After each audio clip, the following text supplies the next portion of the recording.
Hello everyone and welcome to yet another video from round 12 from the Tata chess tournament in Wijk aan Zee, the Netherlands. In this video we'll have a look at the game between Shankland and Sergei Karjakin. Now Sam was not really having his tournament so far. He was on -2, but he's a very well prepared player, so we could definitely expect a very sharp game here. Anyway, Sam opened up the game with a move 1d4 and Sergei just stick to his guns. He played the Nimzo. Right, so knight c3, bishop b4, and here Sam goes f3, one of the sharpest variations there is against the Nimzo defense.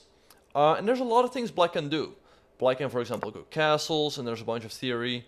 Black can also go d5, and the other main move is c5, which is what Sergei Karjakin chose in this game. So Sam goes d5, he wants to keep the center, of course, and b5 from black, trying to chip away at the pawn on c4. It sort of becomes a mix of the Nimzo and a Banco Gambit now, but taking this pawn is not a good idea, so Sam went e4 and d6 by Sergei, stopping e5. So Sam goes bishop to d2. Now he's free to move the knight in some cases, so Sergei goes a6 to defend this pawn, and Sam goes a4, putting more pressure on this pawn. Alright, so Sergei takes on c4, and by the way, this is all theory. Knight bd7 by Sergei, so he's activating this knight, but in the process of doing so, he's hanging this pawn, because now his bishop is blocked. So Sam takes a pawn, f takes c6, bishop takes e6, knight e5. So black activates his knight, he's ready to hop into d3. So white takes on c8, and after queen takes c8, white goes bishop f4. Sorry. You cannot play a move like knight h3, because now black does get the time to go knight d3 check, and derive white from the right of castling. So Sam goes bishop f4, c4 by Sergei. He wants to go at knight d3 check, which is why Sam trades and now goes knight h3. Now the saying goes, knight on the rim stands dim, but very often white wants to go knight f2 because black goes bishop c5 and stops white from castling temporarily, which is why Sammy played queen e2, hitting the pawn on c4, and after rook b8, knight f2. So now he's ready to castle on the next move. So very sharp stuff. White is up a pawn, but black has some compensation. I mean, the bishop on c5 is pretty strong, it's always putting a lot of pressure here.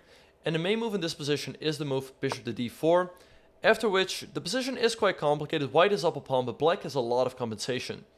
But for whatever reason, Sergei could not quite remember the lines and played the move queen b7, which might already be losing, believe it or not. Now here the best move, according to the computer, is queen takes c4. But the lines that arise here are pretty dank, to say the least. After queen takes c4, black can take on f2, and after king takes f2, queen takes b2 check. And here the best move is king to g3.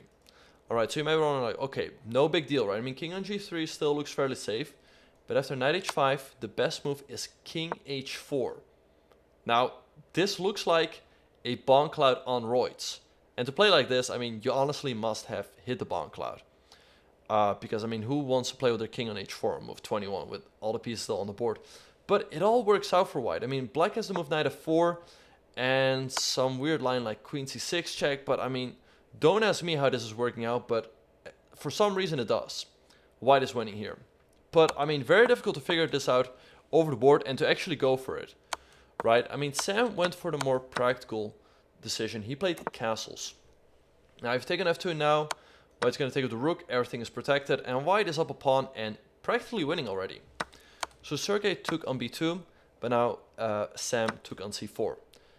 And Sergei took on f2, and things are not that easy. If you take the bishop, there's queen takes a1, and you're just losing a rook here. White cannot do this. So instead of that, Sam played king to h1. And at this point, white is down a piece, but things are not that easy for black. First of all, black cannot castle, because this is stopped by the white king. This bishop on f2 is also hanging in many lines. For example, let's say you go queen b4 to try to trade the queens. White can just trade and take an f2. And white's up a healthy extra pawn. e5 is isolated. So technically white is probably winning here. So black cannot do that. Now what happens if you save the bishop with a move like bishop d4? Well, here white goes rook ab1. And you're going to lose material because I'm hitting your queen and the rook. So that's also not a good option. So Sergei chose the most resilient move, the move queen to b3. Now things are not easy for white. If you trade on b3 now and take the bishop, there's rook takes c3, and you're just down a piece. You're just completely lost. So you cannot do that. And also, you have to give up the control over the g8 square. Right? Black is going to castle. If you go queen c6, check. Black's going to go king f7. And if you take the bishop now there's rook c8. And the queen is hit and the knight. So white is lost here, because you're just losing a piece.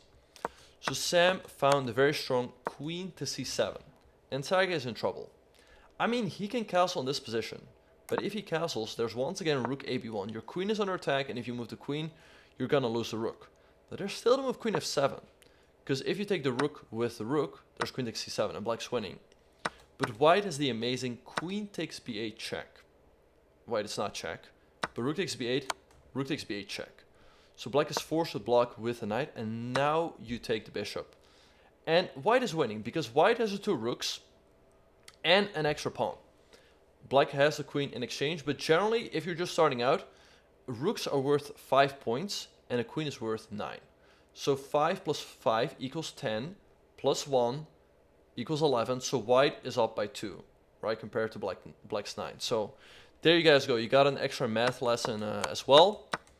So Sergey saw he could not do that, so instead he played queen to b6. Now once again, white cannot trade, because then black takes with the bishop and he's up a piece. So instead of that, Sam took on e5, continuing the attack. And after king f7, he played knight to d5, throwing in another piece. And once again, things are very difficult for Sergey. If he plays queen a7 to keep defending the bishop and to keep guarding the 7 rank, white has rook takes f2. And if you take the rook, there's a weird line with queen c7 check. You cannot go to the back rank, because you're going to lose your rook with check. If you go to e6, there's checkmate here, or on f4. And if you go king g6, the line continues knight e7. It's all very, very weird. I mean, the king will have to go to h5 or g5, and one way or another, black's getting checkmate. It's something like king h5, queen e5, king h6, queen f4, king h5, and g3, and queen h4 checkmate is coming. So this also doesn't work. So instead of all that, Sergey played knight takes d5, but now came queen takes d5, king e7, queen e5 check.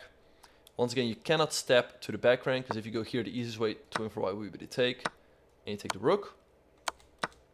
So Sergey played king f7, but now came rook ac1, and Sergey resigned on move 26, because there's simply no defense against rook c7 with a checkmating attack.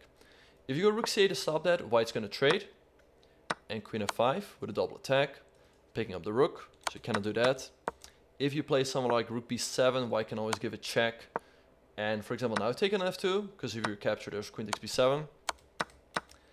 And I mean, to illustrate, if you go bishop d4, white is going rook c7 check, go king g6, check, checkmate, and really black's getting checkmated in all of the lines. If you go here, there's check and checkmate. So yeah, nothing to do for Sergey but to resign. So very nice win for Sam Shankland, who blows Sergey Karjakin off the board in 26 moves. Anyway, I hope you all enjoyed the video, and I look forward to seeing you all in the next one.